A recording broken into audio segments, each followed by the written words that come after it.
Bonjour à tous. Alors aujourd'hui nous sommes le week-end pascal 2020. Vous voyez, c'est le printemps, là il y a des cerisiers qui sont en fleurs, les pissenlits, c'est super beau, il y a du jaune. Le jaune c'est super. Alors je me présente d'abord, je suis berger. Je possède des milliers et des milliers de moutons qui m'obéissent au doigt et à l'œil, et aussi à la baguette.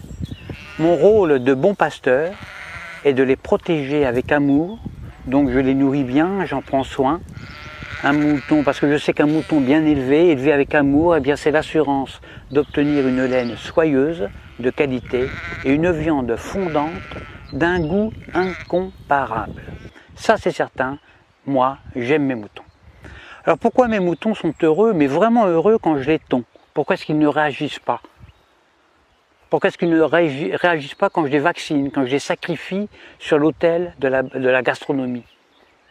Il y a un mystère, il y a un mystère. Surtout quand on sait que moi, je suis qu'un petit bonhomme fragile, qui ne ferait pas le poids face à un mouton en colère. Un seul mouton en colère, un seul bélier peut me tuer d'un seul coup.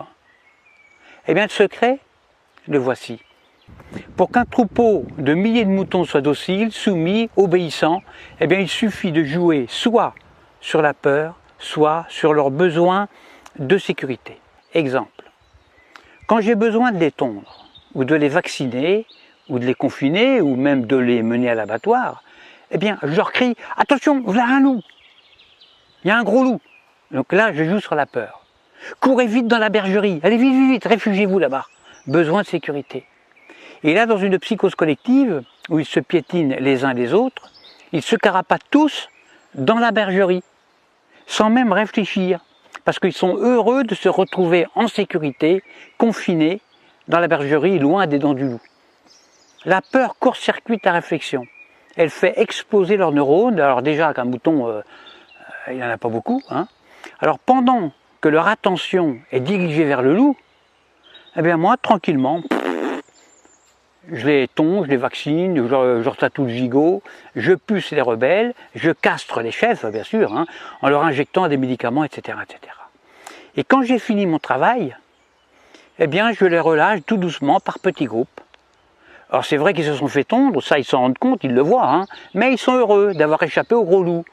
Ils sont tondus, mais encore vivants, donc contents, heureux.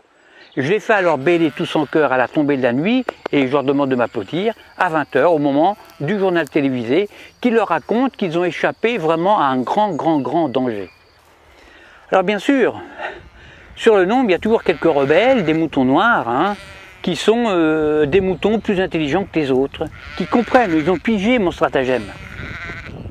Alors ils essayent, ils tentent désespérément d'expliquer à leurs frères moutons, à leurs congénères, que si le loup en croque 2 ou 3 seulement, le berger, lui, est beaucoup plus dangereux, puisqu'ils finiront tous sur une table en méchoui, ou sur la table pascale.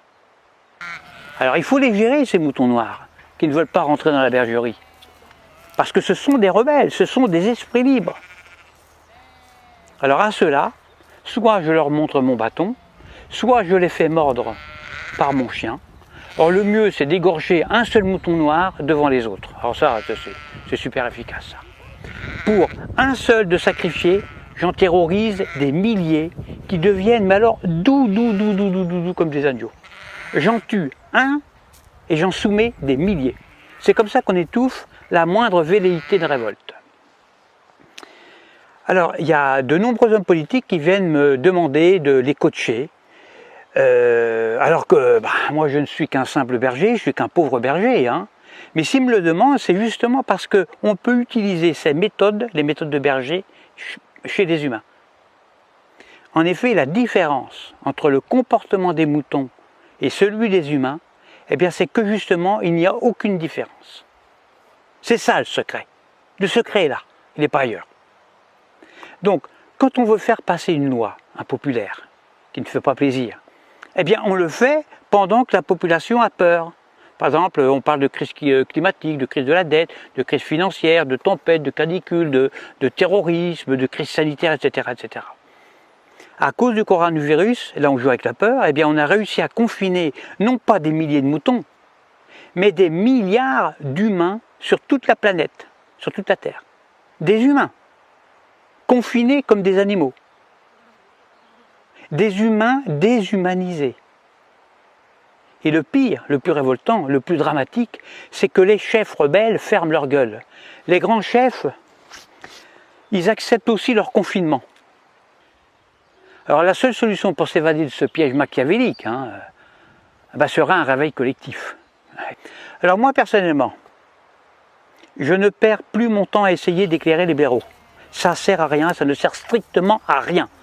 Parce que quand j'explique la stratégie dont sont victimes les moutons, soit le mouton est déjà éveillé, alors dans ce cas-là, toutes mes explications sont vraiment inutiles, ou alors je tombe sur un mouton con. Et si c'est un mouton con, il ne comprendra rien à ce que je lui raconte. Parce que justement, c'est un mouton con.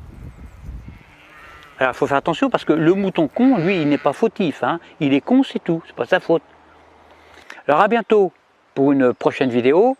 Pensez à vous abonner, à diffuser la vidéo parce que je me présente aux prochaines élections présidentielles et puis j'ai besoin de beaucoup d'électeurs. Et je dis, vive moi, votre futur président dictateur. Faites le bon choix, votez pour moi. À bientôt.